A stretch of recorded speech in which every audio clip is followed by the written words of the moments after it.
How is possible that two veteran witnesses committed the crime of perjury, the elders are aware of it, and nothing happens to them? Is that because the Elders of Morden congregation of Jehovah's Witnesses need them to testify against someone, and they will turn a blind eye to one more criminal offense committed by the same people? But let's see who are the criminals.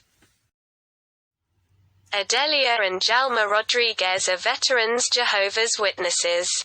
Adelia got baptized more than 40 years ago, while Jalma Rodriguez was baptized in 2007. After he met Adelia in a Kingdom Hall in North London. Jalma Rodriguez was illegal in the country and needed urgently a marriage of convenience in order to become a legal resident in the United Kingdom.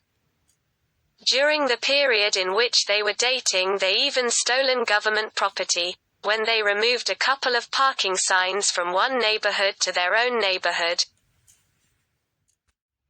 But after that offense, and others already reported to their elders, such as stealing money from her father's account. On the latest weeks we came across with a signed document submitted to the High Court full of lies and distortions, which was signed under a statement of truth. Let's examine one by one all of those distortions. For example, on paragraph 8 they deny that they met the claimant in 2009. They also deny that they met him in Yule. But the facts show exactly the opposite. Everyone knows that in 2009 they met the claimant in Jehovah's Witnesses Kingdom Hall in Yule, where the congregations of Tadworth, Epsom and Banstead used to meet. The claimant had moved to that congregation by June 2009, and in July they agreed to go together to the district convention which took place in Bowes Road Assembly Hall. That's when they started their friendship. On the paragraph 13 they say that it is not within the defendant's knowledge whether the claimant received a text message from a person called J.C. Silver, nor what the content of such message was.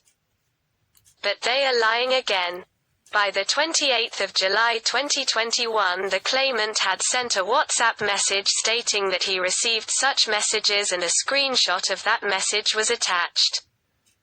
The fact that such messages are ticked in blue means that they received and read those messages.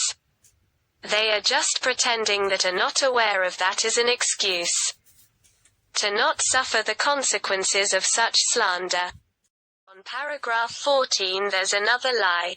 They state that they know someone by the name Frances Milani, but that they never had conversation with her. Notwithstanding we have evidence that they used to have contact once in a while.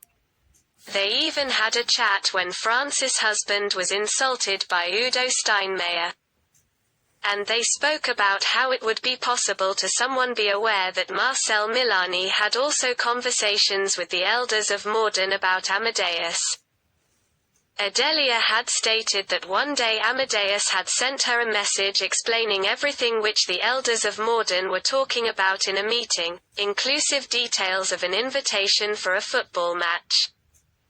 Or someone who was complaining about his wife. They probably are not expecting that the claimant might have evidence of such conversations and that he will present it in court. On paragraph 17 there's one more lie.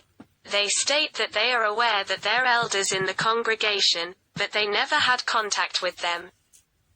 They also state that they know nothing about Freemasons. But we can prove that it isn't true. First, since they join a congregation of Jehovah's Witnesses, the elders are the first ones to contact them and to welcome them to the congregation. And they say that they know nothing about Freemasons. Let's observe a few messages from Adelia to other person. In here we see a message sent by Adelia to a friend on the 21st of April 2021, 1 year ago. She states that Freemasonry are in debate in the Parliament right now. In another message she states her brother was saying that Russell's father was already a Freemason.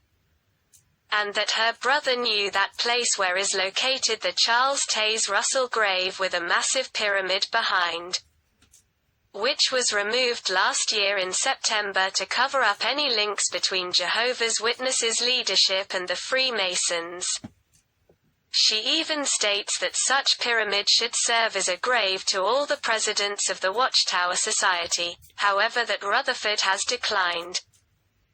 In another conversation she states that her brother got away from Jehovah's because of some Freemasons inside Jehovah's Witnesses, and that some of them even use the ring. Other WhatsApp conversations shows that she believed that some members of the Watchtower Society governing body also use the Masonic ring, or do Masonic gestures during their broadcasting. Additional messages shows that she was clearly aware of Freemasons inside Jehovah's Witnesses.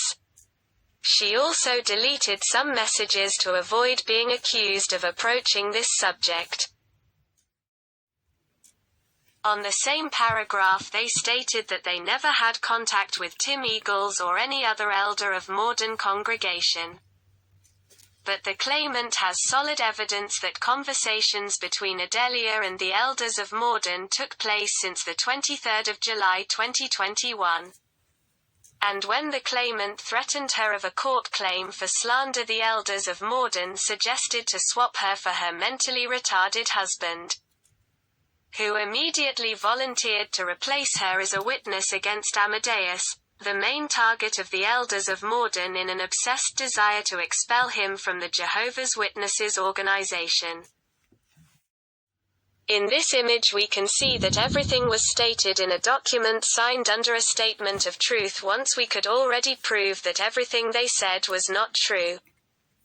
We are awaiting to see what the elders of their congregation are gonna do. Lying to the court is a criminal offense. As for a Jehovah's Witness, it is a disfellowshipping offense. Once Adelia and Jalma Rodriguez are both repeated offenders, are the elders in Streatham going to turn a blind eye to this crime again? Let's wait and see what happens.